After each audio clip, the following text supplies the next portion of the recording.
শুভেচ্ছা আমন্ত্রণ দেশ জনপদ লাইভে, সঙ্গে আছে আমি জেসিকা আবেদিন। ঝিনাইদহ ৪ আসনের এমপি আনোয়ারুল আজিম আনার হত্যার বিষয়ে বেরিয়ে আসছে একের পর এক চাঞ্চল্যকর তথ্য। তবে এখনো উদ্ধার হয়নি তার মরদেহ। বাংলাদেশের এই সংসদ সদস্য কলকাতায় গিয়ে কিভাবে খুন হলেন সে রহস্য এখনো অজানা। এমপি আনারের হত্যাকাণ্ডের খবর জানাতে ঝিনাইদহ থেকে সরাসরি যুক্ত হচ্ছেন সহকর্মী মেহেদী হাসান সবুজ। সবুজ, হত্যাকাণ্ডের বিষয়ে সবশেষ কি তথ্য রয়েছে আপনার কাছে? কিছু জানতে পেরেছেন কিনা, বিস্তারিত জানান।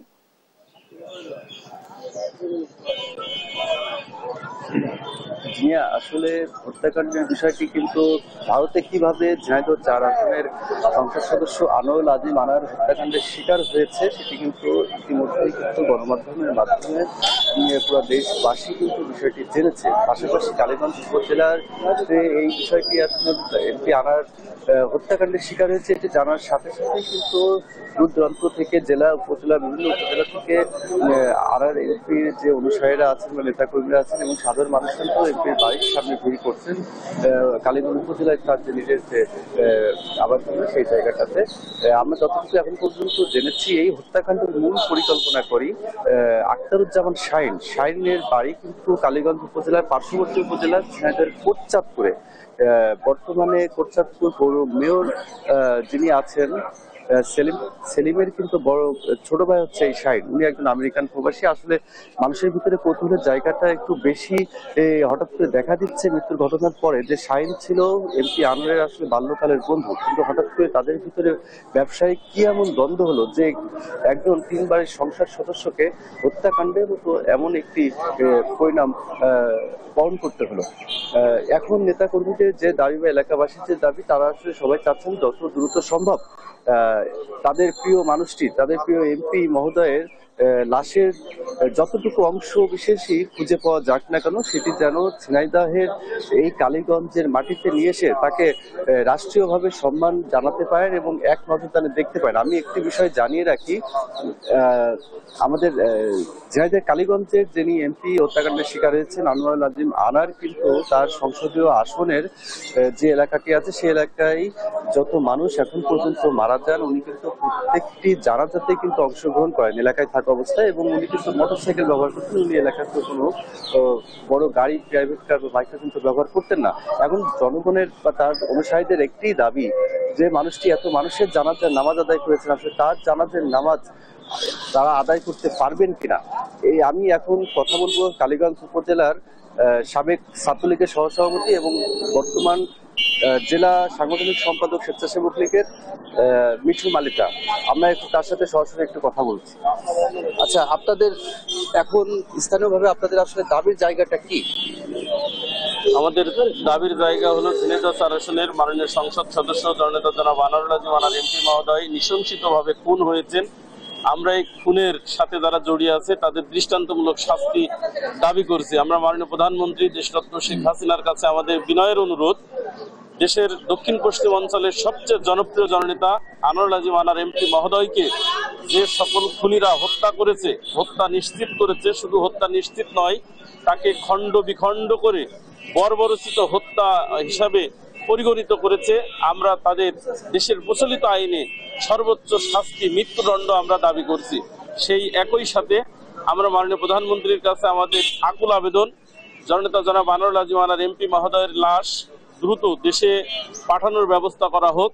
তিনি এই জনপদের প্রত্যন্ত অঞ্চলের কোনো মানুষ, দল মত নির্বিশেষে, ধর্ম বর্ণ নির্বিশেষে তিনি সকলের জানাজায় অংশগ্রহণ করেছেন। প্রায় ১২,০০০ মানুষের জানাজায় আমাদের জানা মতো তিনি উপজেলা পরিষদের যখন চেয়ারম্যান ছিলেন, যখন উনি এই ওয়ার্ডের সাবেক কাউন্সিলর ছিলেন এবং তিনি বারবার 3 বার সংসদ সদস্য নির্বাচিত হওয়ার পরে তিনি হাজার হাজার মানুষের, প্রায় ১২,০০০ মানুষের জানাজায় উনি অংশগ্রহণ করেছেন। আমরা চাই দেশের লাশ পাঠিয়ে তার জানাজায় আমরা যেন অংশগ্রহণ করতে পারি। কালীগঞ্জের মানুষ তথা দেশের মানুষ তাগিয়ে আছে তার লাশ হস্তান্তর করা হোক এবং তাকে ধর্মীয় গাম্ভীর্যের মাধ্যমে যেন তার জানাজা সম্পন্ন করে আমরা তার দেশের মাটিতে দাফন করতে পারি। আমরা মাননীয় প্রধানমন্ত্রীর কাছে আমরা সেই আবেদন করছি। ধন্যবাদ। যিনি আসলে যেমনটি শুনছিলেন, সাধারণ মানুষের সহ নেতাকর্মীদের একটি দাবি, আসলে তাদের প্রিয় মানুষটি, তাদের প্রিয় এমপির দেহাবশেষের যতটুকু অংশ তারা আসলে নিজের চোখে দেখতে চায় এবং জানাজার নামাজ আদায় করতে চায়, শেষ বিদায় জানাতে চায়। এই ছিল ঝিনাইদহ থেকে এমপি আনারের মৃত্যুর সর্বশেষ পরিস্থিতি। সবুজ, আপনাকে ধন্যবাদ। আপনি থাকুন, পরবর্তীতে আমরা আপনার সঙ্গে আবারও যুক্ত হব। দর্শক, ঝিনাইদহ 4 আসনের এমপি আনোয়ারুল আজিম আনার হত্যার বিষয়ে জানাচ্ছিলেন সহকর্মী মেহেদী হাসান সবুজ। দক্ষিণ পশ্চিম বঙ্গোপসাগরে সৃষ্ট লঘুচাপ ঘনীভূত হয়ে শুক্রবার নাগাদ গভীর নিম্নচাপে পরিণত হতে পারে, যার রূপ নিতে পারে শক্তিশালী ঘূর্ণিঝড় রেমালে। এতে দেশের উপকূলীয় এলাকায় বাড়ছে আতঙ্ক। পরিস্থিতি জানাতে সরাসরি যুক্ত হচ্ছেন সাতক্ষীরা থেকে সহকর্মী শরীফুল্লাহ কায়েসার সুমন, বাগেরহাট থেকে এস সোহান। আমরা শুরুতেই যাচ্ছি সুমনের কাছে। সুমন, সাগরের পরিস্থিতি এখন কেমন দেখছেন? ঘূর্ণিঝড়ে ক্ষয়ক্ষতির মোকাবেলায় কোনো প্রস্তুতি দেখছেন কিনা, বিস্তারিত জানাবেন। জেসিকা, ধন্যবাদ আপনাকে। আমি দাঁড়িয়ে আছি সাতক্ষীরায়। এখানে অনুষ্ঠিত হচ্ছে দুর্যোগ প্রস্তুতি সভা অনুষ্ঠিত হচ্ছে জেলা প্রশাসক মোহাম্মদ হুমায়ুন কবিরের সভাপতিত্বে। আপনাকে বলে রাখা দরকার যে রেমাল সাগরে গতকাল থেকে কিন্তু লঘুচাপ আকারে কিন্তু তার যে উপস্থিতি সেটি নিশ্চিত করেছে এবং রেমাল যে আক্রান্ত করবে উপকূলকে সেটি মোটামুটি নিশ্চিত হয়েছে। তবে সেটি যে কোন গতি প্রকৃতিতে এবং সেটি কত কিলোমিটার বেগে এটি এখনো পর্যন্ত নিশ্চিত করা যায়নি। তবে ধারণা করা হচ্ছে 80 থেকে 120 কিলোমিটার গতিবেগ সে ধারণ করবে এবং সেই অনুযায়ী উপকূলে আঘাত হানতে পারে। এখন যা কিছু বলা হচ্ছে সবই অনুমান নির্ভর বলে সাতক্ষীরা যে প্রথম শ্রেণীর যে আবহাওয়া পর্যবেক্ষণাগার তার ভারপ্রাপ্ত কর্মকর্তা কিন্তু আমাদেরকে এভাবে জানিয়েছেন। এখনো পর্যন্ত কিন্তু নদী এবং সাগর উপকূলে কোনো সংকেত আমাদেরকে দেয়া হয়নি। তবে আজকের এই দুর্যোগ প্রস্তুতি কমিটির সভার পরই বলা যাবে যে সেখানে আবহাওয়া অধিদপ্তরের যিনি ভারপ্রাপ্ত কর্মকর্তা আছেন এবং দুর্যোগ প্রস্তুতি কমিটির যিনি প্রধান আছেন তাদের দুজনের ব্রিফ থেকেই আমরা জানতে পারবো আসলে কোন পরিস্থিতি যে পৌঁছাচ্ছে। আপনাকে বলে রাখা দরকার যে এখানে কিন্তু প্রাথমিকভাবে 4 শতাধিক শিক্ষা প্রতিষ্ঠান এবং একই সাথে সাইক্লোন শেল্টারকে কিন্তু প্রস্তুত রাখা হয়েছে। এখানে কিন্তু 5 সহস্রাধিক যারা স্বেচ্ছাসেবক তাদেরও কিন্তু প্রস্তুত করা হয়েছে রেড ক্রিসেন্ট সোসাইটি সহ বিভিন্ন এনজিও সহ স্বেচ্ছাসেবীদেরকে কিন্তু প্রস্তুত করা হয়েছে। আর আবহাওয়া অধিদপ্তরের এই যে সংকেত এবং সার্বিক পরিস্থিতি আমরা 1 ঘন্টার মধ্যেই আমরা আশা রাখছি যে আমরা বিস্তারিত জানতে পারবো এবং বিস্তারিত জানা মাত্রই নিশ্চয়ই আমরা জেসিকা আপনার মাধ্যমে আবারও সেটি আমরা উপকূলবাসীর জন্য, দেশবাসীর জন্য আমরা সেটি আবার আপনার মাধ্যমে জানাতে সক্ষম হব। এই ছিল সাতক্ষীরার সর্বশেষ জেসিকা।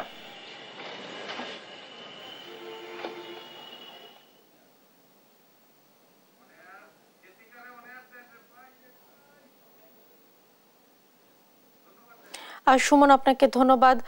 একই বিষয়ে জানাতে এবার আমরা যুক্ত হচ্ছি বাগেরহাটে। সেখানে রয়েছেন সহকর্মী এস সোহান। সোহান, ঘূর্ণিঝড়ে ক্ষয়ক্ষতি মোকাবেলায় কোনো প্রস্তুতি দেখছেন কিনা? সাগরের পরিস্থিতি এখন কেমন দেখছেন?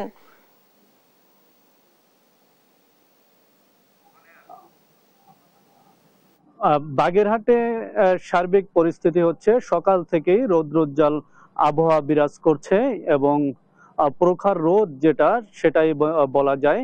আমরা আবহাওয়া অধিদপ্তরের সাথে কথা বলেছিলাম, তারা আমাদেরকে জানিয়েছে বাগেরহাটে প্রচন্ড গরম এবং বাগেরহাটের কোথাও ঝড়ের কোনো পূর্বাভাস নেই এবং বৃষ্টিরও সম্ভাবনা নাই। তবে আবহাওয়া অধিদপ্তর বলছে যে বঙ্গোপসাগরে লঘুচাপটি সৃষ্টি হয়েছে এবং এটি আস্তে আস্তে ঘনীভূত হচ্ছে এবং 26 অথবা 27 মে বাগেরহাটের উপকূল জুড়ে আশ্রয় পড়তে পারার সম্ভাবনা রয়েছে। এবং ঘূর্ণিঝড়ের প্রস্তুতি সম্পর্কে আমরা অতিরিক্ত জেলা প্রশাসক অরবিন্দ বিশ্বাসের সাথে কথা বলেছিলাম। তিনি আমাদেরকে জানিয়েছেন তারা দুর্যোগ প্রস্তুতি যে কমিটি রয়েছে সেই কমিটির একটি সভা করেছে এবং বাগেরহাটের যে 9টি উপজেলা রয়েছে 9টি উপজেলার নির্বাহী কর্মকর্তাদের পর্যবেক্ষণ করতে বলা হয়েছে এবং সতর্ক অবস্থায় থাকতে বলা হয়েছে। এছাড়া মন্ত্রণালয় থেকে যদি কোনো নির্দেশনা আসে সেই নির্দেশনা অনুযায়ী তারা কাজ করবেন। এখন পর্যন্ত কোনো নির্দেশনা জেলা প্রশাসনের কাছে আসেনি। এছাড়া আমরা সকাল থেকে বাগেরহাটের বিভিন্ন উপজেলায় যে খবর নিয়েছি সব জায়গায় রৌদ্রোজ্জ্বল আবহাওয়া বিরাজ করছে বলে জানা গেছে। বাগেরহাটের মংলা বন্দর থেকে এই ছিল আমার কাছে সর্বশেষ। সোহান, আপনাকে ধন্যবাদ। এবার আমরা যাচ্ছি বরিশালে, সেখানে রয়েছেন সহকর্মী শফিক। শফিক, মন্ত্রণালয় থেকে কোনো নির্দেশনা এসেছে কিনা ঘূর্ণিঝড়ের বিষয়ে, কি তথ্য রয়েছে আপনার কাছে? জেলা প্রশাসক কি বলছেন? আসলে আপনি যেমনটি বলছিলেন যে বঙ্গোপসাগরে কিন্তু গত কয়েকদিন যাবত ধরে একটা লঘুচাপ কিন্তু খেয়াল করছে আবহাওয়া অফিস যেগুলো আছে তারা, এবং তারা আমাদেরকে আজকে যেটা জানিয়েছে যে এই লঘুচাপ কিন্তু সামনে আরো যে 24 ঘন্টা আছে 24 ঘন্টার মধ্যে নিম্নচাপে পরিণত হয়ে সেটা কিন্তু একটা ঘূর্ণিঝড়ে রূপান্তর হতে পারে, এবং এই ঘূর্ণিঝড় কিন্তু দেশের দক্ষিণ পশ্চিমাঞ্চলে আশ্রয় পড়তে পারে আগামী 26 কিংবা 27 তারিখ। তো আসন্ন ঘূর্ণিঝড় মোকাবেলায় কিন্তু আমরা যেটা জেনেছি, বরিশাল জেলা প্রশাসনের সাথে আমরা কথা বলেছি, তারা আমাদেরকে যেটা জানিয়েছে যে নদী বন্দর গুলোতে কিন্তু 1 নম্বর সতর্কতা সংকেত জারি করা আছে। আমরা কিন্তু বর্তমানে বরিশাল নদী বন্দরে আছি এবং এখানে এসে দেখেছি যে অভ্যন্তরীণ রুটের লঞ্চ চলাচল মোটামুটি স্বাভাবিকই আছে। লঞ্চ মালিকরা আমাদেরকে জানিয়েছে যে এই সতর্কী বার্তা যখন বিপদ সংকেতে উত্তীর্ণ হবে তখন তারা আসলে লঞ্চ চলাচল বন্ধ রাখার সিদ্ধান্ত নেবে। একই সাথে বরিশাল জেলা প্রশাসনের সাথে সাথে আমরা কিন্তু যে বরিশাল বিভাগের উপকূলবর্তী দুটি জেলা পটুয়াখালী এবং বরগুনা সেখানকার সংশ্লিষ্টদের সাথেও কথা বলেছিলাম। তারা আমাদেরকে যেটা জানিয়েছে যে ঘূর্ণিঝড় এটা যদি বরিশালের এই উপকূলবর্তী অঞ্চলে আঘাত হানে সে ব্যাপারে কিন্তু তারা একদমই সচেতন আছে। তারা সাইক্লোন সেন্টার যেগুলো আছে সেগুলো কিন্তু মানে তৈরি রাখার চেষ্টা করছে। একই সাথে কিন্তু আপনাকে আরেকটা বিষয় জানাতে চাই যে এই ধরনের দুর্যোগে সবচেয়ে বেশি ক্ষতির শিকার যারা হয় তারা কিন্তু জেলে এবং কৃষক সম্প্রদায়। তো কিন্তু বর্তমানে কিন্তু 65 দিনের একটা নিষেধাজ্ঞা চলছে সাগরে, তো এই কারণে জেলেরা খুব একটা আসলে সাগরে নেই। তবে কৃষক সম্প্রদায় যারা আছে তাদের এখন আসলে এই মৌসুমের যে ফসল সেটা আসলে কাটার একটা মৌসুম। তো ঘূর্ণিঝড় যদি আসে সেটা কিন্তু তাদের জন্য একটা বিপদের কারণ হবে বলেই আমাদেরকে কিন্তু কৃষি অধিদপ্তর থেকে জানিয়েছে।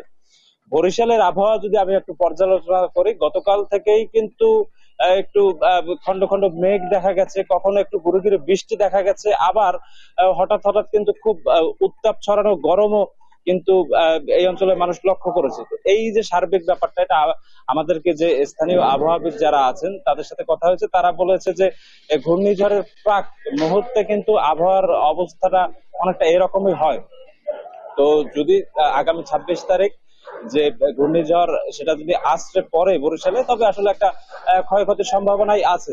আমরা আরো যেটা জানতে পেরেছি যে এই যে আসন্ন যে ঘূর্ণিঝড়, সেই ঘূর্ণিঝড়ের নাম কিন্তু রাখা হয়েছে রোমেল। এটা একটি ওমান যে দেশ, সেই দেশের আঞ্চলিক ভাষার একটি শব্দ, এবং সেই শব্দের শাব্দিক অর্থ হচ্ছে সমুদ্র তীরের বালু। এই যে আসলে আসন্ন ঘূর্ণিঝড়, সেই ঘূর্ণিঝড়ের ব্যাপারে বরিশাল জেলা প্রশাসন, পটুয়াখালী এবং বরগুনা এই দুই জেলা প্রশাসন সহ আশেপাশের যে জেলাগুলো আছে সেই জেলার সংশ্লিষ্ট সবাইকে নিয়েই কিন্তু বিভাগীয় পর্যায়ের যে প্রশাসন আছে তাদের সভা হয়েছে। তারা কিন্তু সকলকেই আসলে আসন্ন যে ঘূর্ণিঝড় সে ব্যাপারে আসলে প্রস্তুতি নিতে বলেছে।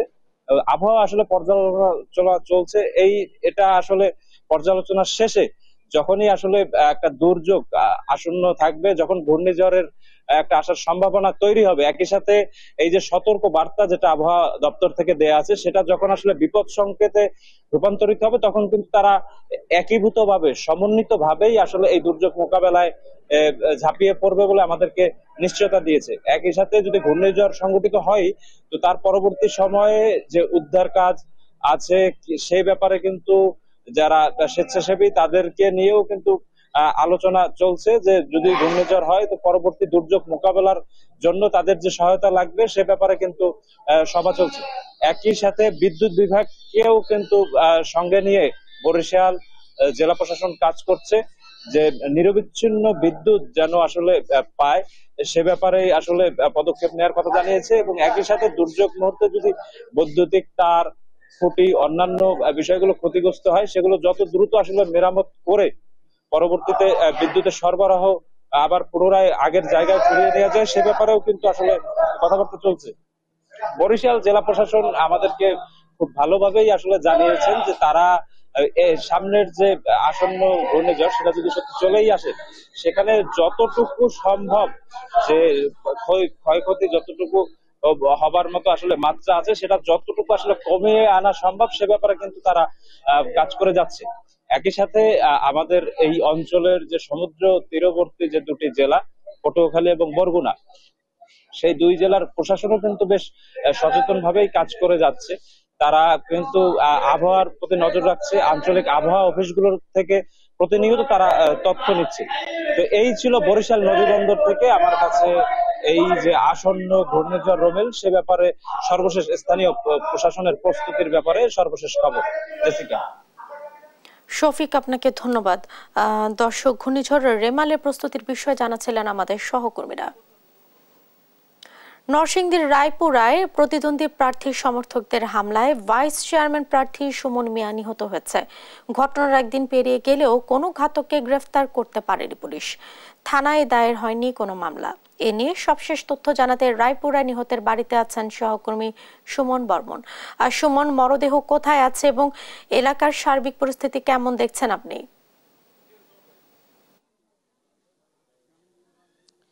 আমি এখন আছি নরসিংদীর রায়পুরা উপজেলার ভাইস চেয়ারম্যান প্রার্থী সুমন মিয়া আর বাড়িতে, গ্রামের বাড়িতে চরসবুদ্দিতে। গতকাল বেলা 12:30টার দিকে রায়পুরা উপজেলার চরাঞ্চলে নির্বাচনী গণসংযোগকালে ওনার উপর হামলা হয়েছিল এবং সে হামলায় তিনি নিহত হয়েছেন। নিহত সুমন মিয়ার লাশ বর্তমানে নরসিংদী সদর হাসপাতাল মর্গে রয়েছে। সেখানে ময়নাতদন্ত শেষে তার লাশ পরিবারের স্বজনদের মধ্যে হস্তান্তর করা হবে। আমি এখন চরসবুদ্দির মহিষবেড়ের সুমন মিয়ার গ্রামের বাড়িতে আছি। সুমন মিয়ার নিহতের খবর পেয়ে উপজেলার বিভিন্ন গ্রাম থেকে এখানে নেতাকর্মীরা এবং তার শুভাকাঙ্ক্ষীরা এসে পরিবারের স্বজনদের সান্ত্বনা দেওয়ার চেষ্টা করছেন। আমি নিহত সুমন মিয়ার মামার সঙ্গে কথা বলবো, নুর ইসলাম। আপনারা এই নিহত সুমন মিয়ার ঘটনাকে কিভাবে দেখছেন? কারা এই ঘটনা ঘটিয়েছে? আপনাদের দাবিটা কি? এটা তার প্রতিপক্ষ আবির হাসান রুবেল, সে নিশ্চিত জানতে পারছে যে সুমন মিয়া ভাইস চেয়ারম্যান পদপ্রার্থী যে সুমন মিয়া সে নির্বাচিত হয়ে যাচ্ছে, তার জনসমর্থন দেখেই পরিকল্পিতভাবে তাকে হত্যা করা হয়েছে। আমরা এটা সুষ্ঠু বিচার চাই, প্রশাসনের কাছে বিচার চাই এবং আমরা মর্মাহত যে এরকম একটা ছেলেকে যে হত্যা করা হয়েছে। আজকে এলাকাবাসী সবাই তার এর শোকাহত এবং সবাই তার এটার দৃষ্টান্তমূলক বিচার চায়। আমরা আশা করি এটার বিচার করবে এবং তার আগামীকাল তার স্ত্রী সন্তান সে তার সন্তান প্রসব করবার তারিখ, সে তা আগেই নিহত হয়ে গেল, তার সন্তানকে সে দেখে যেতে পারলো না। এটা একটা হৃদয় বিদারক ঘটনা। ধন্যবাদ আপনাকে। শুনছিলেন তার মামার কাছ থেকে। আগামীকাল নিহত সুমন দীর্ঘ 15 বছর পর তার সন্তান হওয়ার কথা ছিল, সেই অনাগত সন্তানের মুখ দেখে যেতে পারেনি সুমন। এদিকে ঘটনার একদিন পেরিয়ে গেলেও এই ঘটনার কোনো জড়িত কোনো ঘাতককে গ্রেপ্তার করতে পারেনি পুলিশ। এমনকি এই ঘটনায় এখন পর্যন্ত থানায় কোনো মামলা দায়ের করা হয়নি। আমরা পুলিশের সঙ্গে কথা বলেছি, তারা জানিয়েছে তারা ঘটনার যারা সন্দেহভাজন আছে তাদেরকে তারা নজরদারিতে রেখেছে এবং তাদেরকে গ্রেপ্তারের চেষ্টা চালাচ্ছে। একই সঙ্গে আমি নিহত সুমন মিয়ার পিতা স্থানীয় চরসবুদ্দি ইউনিয়নের চেয়ারম্যান নাসির উদ্দিনের সঙ্গে কথা বলেছি। তিনি জানিয়েছে তিনি মূলত পুত্র সুখে তিনি অসুস্থ হয়ে পড়েছেন। তিনি সুমন মিয়ার লাশ জানাজা শেষে তারপর এই ব্যাপারে আইনগত ব্যবস্থা নেবেন এবং থানায় মামলা দায়ের করবেন। তবে আমরা এলাকাবাসী এবং সাধারণ মানুষের সঙ্গে কথা বলে যা জানতে পেরেছি যে নিহত এই সুমন মিয়া জনপ্রিয় থাকার কারণে এই জনপ্রিয়তাই তার কাল হয়ে দাঁড়িয়েছে এবং তার প্রতিদ্বন্দ্বী প্রার্থী এই জনপ্রিয়তায় ঈশান্বিত হয়েই তাকে হত্যাকাণ্ড ঘটিয়েছে বলে মনে করছেন এখানে স্থানীয় এলাকাবাসী। এই ছিল নিহত সুমন মিয়ার বাড়ি থেকে আমার কাছে সর্বশেষ খবর। জেসিকা। সুমন, আপনাকে ধন্যবাদ। আপনি থাকুন, আবার আপনার সঙ্গে আবারও যুক্ত হব। দর্শক, নরসিংদী থেকে যুক্ত ছিলেন সহকর্মী সুমন বর্মন। চলছে তৃতীয় ধাপে উপজেলা নির্বাচনের প্রচারণা। কর্মীদের নিয়ে দাঁড়ে দাঁড়ে ঘুরছেন প্রার্থীরা, দিচ্ছেন নানা প্রতিশ্রুতি, পাল্টাপাল্টি অভিযোগও করছেন তারা। প্রচারণা জানাতে সরাসরি যুক্ত হচ্ছেন নোয়াখালী থেকে সহকর্মী মাওলা সুজন এবং লক্ষ্মীপুর থেকে সাইফুল ইসলাম স্বপন। আমরা শুরুতেই যাচ্ছি নোয়াখালীতে। সুজন, কেমন দেখছেন প্রচারণা? কতটা জমে উঠেছে? কোন ধরনের অভিযোগ উঠেছে কিনা? সার্বিক পরিবেশ কেমন দেখছেন আপনি? জেসিকা, আপনি যেমনটি বলছিলেন উপজেলা নির্বাচনের কথা নিয়ে, আগামী 29শে অনুষ্ঠিত যাচ্ছে তৃতীয় ধাপের উপজেলা পরিষদ নির্বাচন। তো এই নির্বাচনে নোয়াখালীর 3টি উপজেলায় নির্বাচন অনুষ্ঠিত হবে। এগুলো হচ্ছে নোয়াখালী বেগমগঞ্জ, নোয়াখালী সদর এবং কোম্পানিগঞ্জ উপজেলা। তো আমি এখন দাঁড়িয়ে আছি এই মুহূর্তে নোয়াখালী বেগমগঞ্জ উপজেলার প্রত্যন্ত একটি অঞ্চলে একলাশপুর গ্রামে দাঁড়িয়ে আছি। আপনাকে একটু তথ্য জানিয়ে রাখতে চাই শুরুতে, বেগমগঞ্জ উপজেলায় একটি পৌরসভা এবং 16টি ইউনিয়ন গঠিত। এখানে মোট ভোটার সংখ্যা হচ্ছে 4,80,111 জন। এর মধ্যে পুরুষ ভোটার হচ্ছে 2,54,058 জন এবং মহিলা ভোটার হচ্ছে 2,26,050 জন। তো এই ভোটাররা আগামী 29শে মে 150টি কেন্দ্রে তাদের ভোটাধিকার প্রয়োগ করবে। তো এই সকাল থেকে এই উপজেলাগুলো যে চিত্রটি আমি দেখতে পেয়েছি যে ভোটাররা প্রচন্ড গরম উপেক্ষা করে ভোটারদের বাড়িতে বাড়িতে যাচ্ছেন প্রার্থীরা, এবং তারা একই সাথে নানা উন্নয়ন প্রতিশ্রুতি দিচ্ছেন, ভোটারদের মন জয় করার চেষ্টা করছেন। একই সাথে তাদের কর্মী সমর্থকরা তাদের সাথে সাথে ভোটারদের কাছে বিভিন্ন প্রতিশ্রুতি তুলে ধরে তাদের প্রার্থীর পক্ষে উন্নয়ন কর্মকাণ্ড তুলে ধরে ভোট প্রার্থনা করছেন। তো এই মুহূর্তে একজন প্রার্থী, তেমন একজন প্রার্থী যে প্রত্যন্ত অঞ্চলে ভোটারদের কাছে কাছে যাচ্ছেন। আমার পিছনে নিচে আপনি দেখতে পাচ্ছেন যে সে প্রার্থী যে ভোটারদের কাছে যাচ্ছেন এবং ভোটারদের কাছে বিভিন্ন উন্নয়ন প্রতিশ্রুতি দিচ্ছেন, এবং তিনি যে আগামীতে যদি তিনি নির্বাচনে জয়ী হন তাহলে উনি কি করবে এলাকার জন্য সেসব প্রতিশ্রুতি আপনি দিচ্ছেন। তাই তেমন একজন প্রার্থী শাহেদ শাহরিয়ার, তিনি দোয়াত কলম প্রতীক নিয়ে বেগমগঞ্জ উপজেলা পরিষদ নির্বাচনে লড়ছেন।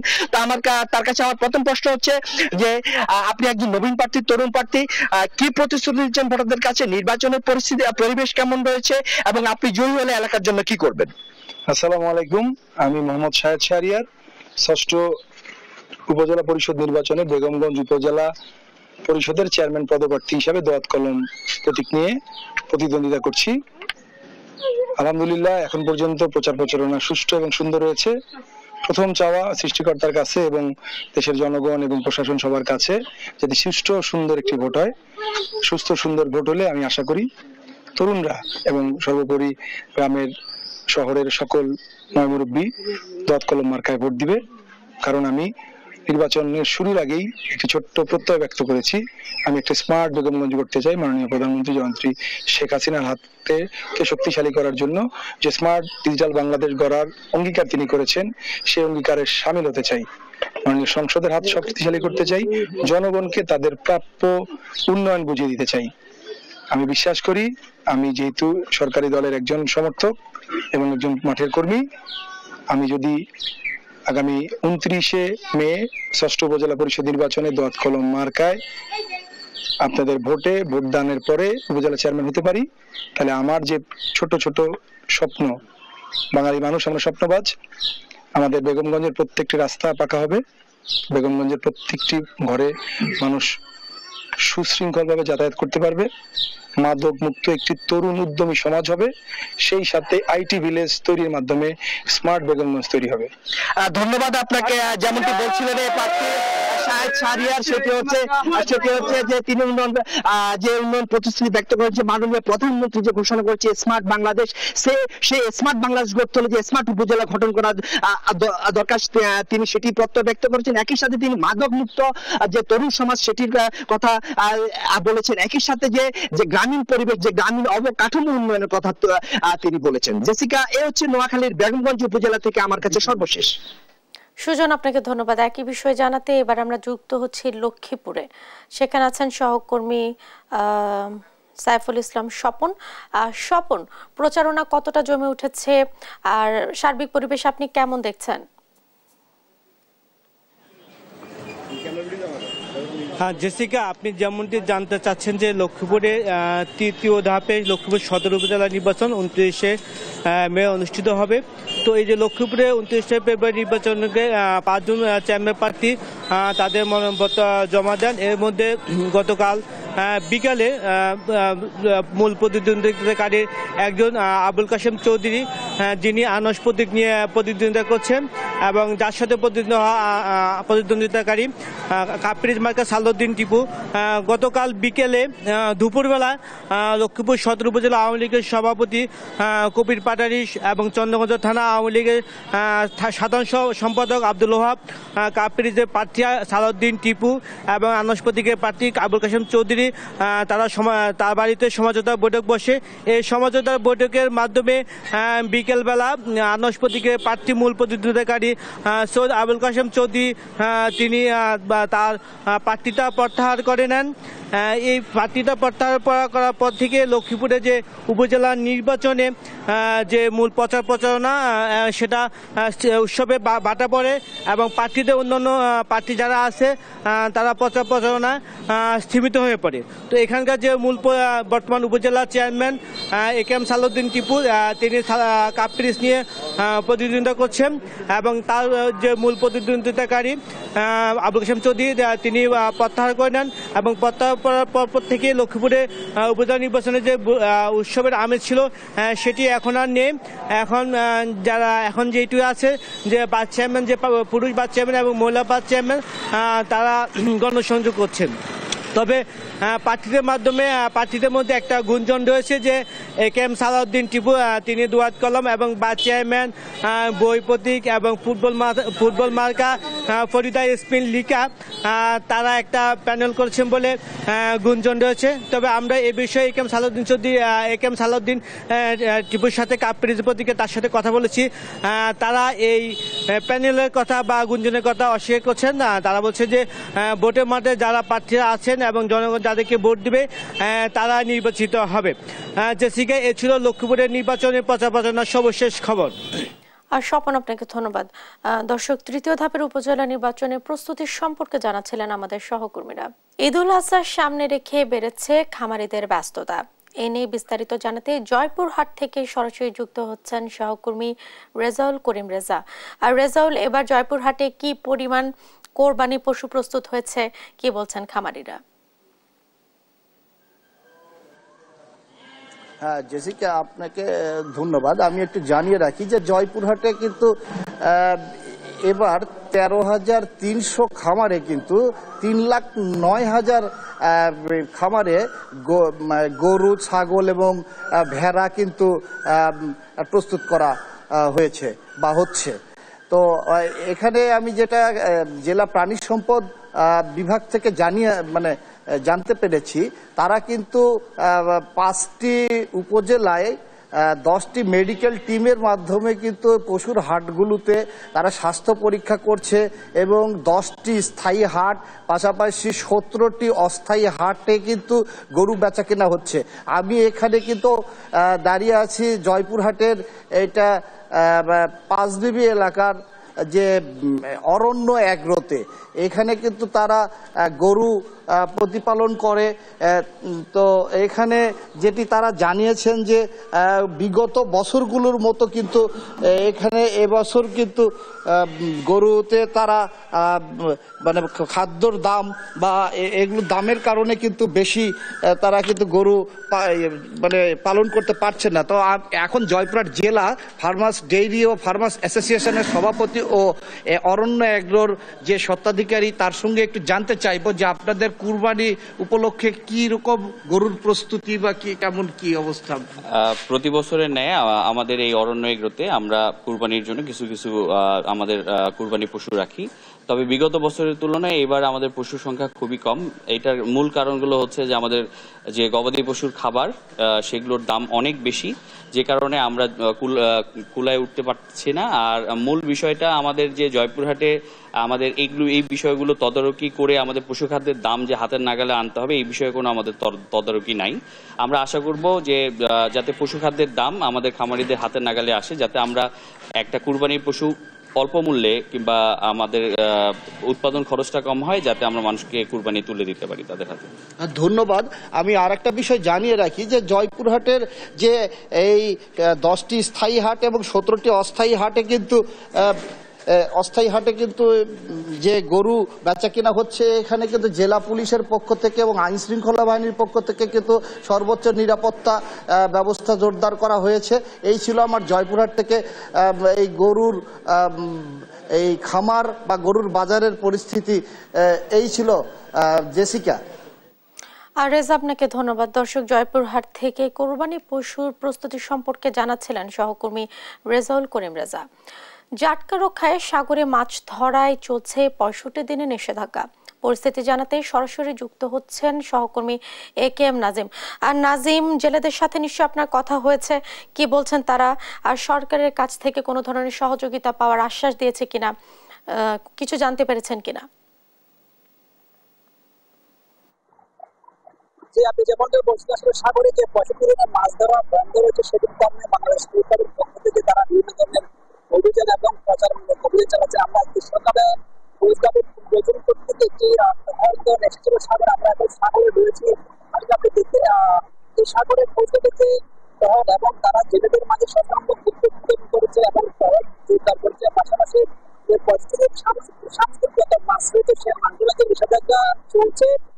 নিষেধাজ্ঞা কার্যকর আসলে পরিষ্কার যে ধরনের পরিস্থিতি আমরা সেটা এসে দেখি, তাদের পক্ষ থেকে যারা জেলেরা রয়েছেন তারা বারবার বলছে যে যেমন যে নিষেধাজ্ঞা চলছে সাগরের কারণে, সাগরে যে নিষেধাজ্ঞার কারণে সাগরে যদি এসব নিষেধাজ্ঞা যে মাছ ধরা বন্ধ থাকে, তাহলে সাগরে আপনার জেলেরা যদি অসৎ উপায়ে মাছ ধরতে না পারে, তাহলে সাগরে মাছ বিক্রি হবে এবং সামুদ্রিক যে ধরনের মাছ রয়েছে সেগুলি বিক্রি হবে। সেই জন্য মূলত পরিষ্কারের পক্ষ থেকে প্রচার অভিযান এবং বিভিন্ন টহল জোরদার করা হয়েছে। পাশাপাশি চট্টগ্রামে যেসব উপকূলীয় এলাকা রয়েছে, যেসব জায়গাতে আসলে জেলেরা মাছ ধরে এবং সাগরে যায়, সেসব জায়গাতে কোস্টগার্ডের পক্ষ থেকে তারা টহল জোরদার করেছে এবং যাদেরকে প্রচার হচ্ছে সেটি চালাচ্ছে।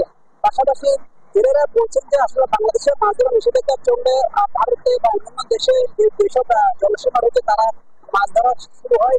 সেই বিষয়ে কোস্টগার্ডের পক্ষ থেকে বলা হচ্ছে যে তারা মংলা সহ অন্যান্য যেসব উপকূলীয় রয়েছে, বাংলাদেশের যেসব উপকূলীয় জেলা রয়েছে যেখানে মাছ ধরা হয় এবং জেলেরা সাগরে যায়, সেসব জায়গাতে আসলে কোস্টগার্ডের পক্ষ থেকে তারা সার্বক্ষণিক সাগরে নজরদারি রেখেছেন এবং তাদের যে টহল বৃদ্ধি, বিভিন্ন ছোট ছোট স্পিডবোট জাহাজে করে যাদের যে টহল চলে সেটি তারা জোরদার করেছেন এবং সার্বক্ষণিক নজর রেখেছেন। পাশাপাশি জেলেদের যে সরকারি সহায়তা দরকার, সেই বাবদে কোস্টগার্ডের পক্ষ থেকে জেলা প্রশাসনের সাথে যোগাযোগ করা এবং জেলেরা যে সহায়তা পাবে সেটিও নিশ্চিত করতে কাজ করছে কোস্টগার্ড।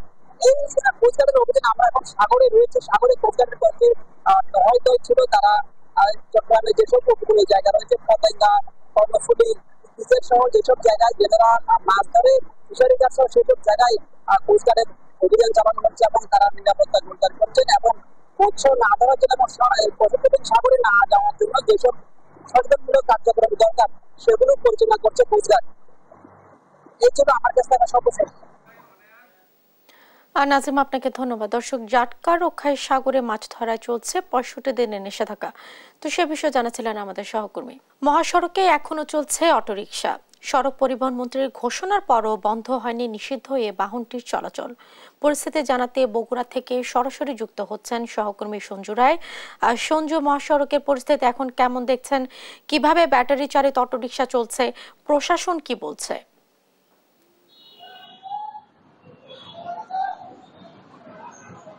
জেসিকা, ধন্যবাদ আপনাকে। জেসিকা, সারা দেশের নাই বগুড়ার মহাসড়কে কিন্তু দিন রাত দাপিয়ে বেড়াচ্ছে ব্যাটারি চালিত অটোরিকশা। আসলে সমস্যা যেটি এখন তৈরি হয়েছে এটি কিন্তু আর স্থানীয় পর্যায়ে নেই, এই সমস্যাটা কিন্তু এখন জাতীয় একটি সমস্যায় পরিণত হয়েছে। আমি যে জায়গায় দাঁড়িয়ে আছি বগুড়া শহরের 3 মাথা, এটি কিন্তু ঢাকা রংপুর মহাসড়ক। এবং জেসিকা, আপনি জানেন যে বগুড়াকে কিন্তু উত্তরবঙ্গের গেটওয়ে বলা হয়, প্রবেশদ্বার বলা হয়।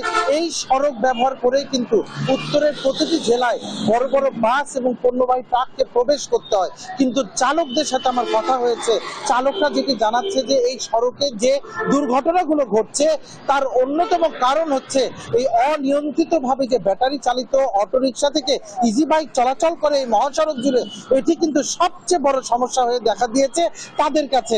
জেসিকা, আপনি জানেন যে এই অটোরিকশা নিয়ে কিন্তু সময়ে সময় প্রশাসন কিন্তু অভিযান চালায়, প্রশাসন নানা উদ্যোগ নেয়, জেলার বিভিন্ন আইন শৃঙ্খলা মিটিং এ বিভিন্ন দপ্তরের সমন্বয়ে কিন্তু বারংবার নানা সিদ্ধান্ত নেওয়া হয়, কিন্তু দিন শেষে কিন্তু কোনো সিদ্ধান্তেরই বাস্তবায়ন সম্ভব হয় না। একটা সময় ছিল জেসিকা যখন এই অটোরিকশাগুলো শুরুর দিকে আমদানি করা হতো, কিন্তু এখন আর আমদানি নির্ভর নয়। এখন কিন্তু অটোরিকশাগুলো বগুড়ার অলিতে গলিতে বিভিন্ন গ্যারেজে কিন্তু তৈরি হচ্ছে এবং তারা যেভাবে মহাসড়কে দাপিয়ে বেড়াচ্ছে, এতে করে কিন্তু সড়ক দুর্ঘটনা কিন্তু প্রতিরোধ করা কোনোভাবেই সম্ভব না।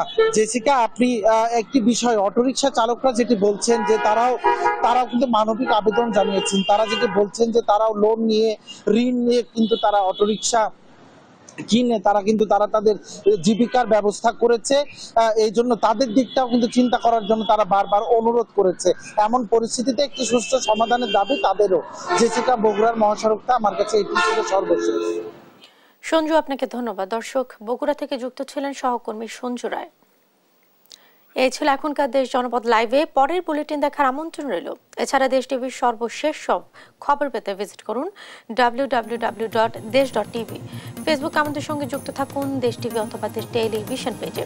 এছাড়াও সর্বশেষ সব ভিডিও পেতে ইউটিউব আমাদের হ্যান্ডেল @দেশ টেলিভিশন অথবা @দেশ টিভি নিউজ লিখে সার্চ করুন। ধন্যবাদ সাথে থাকার জন্য।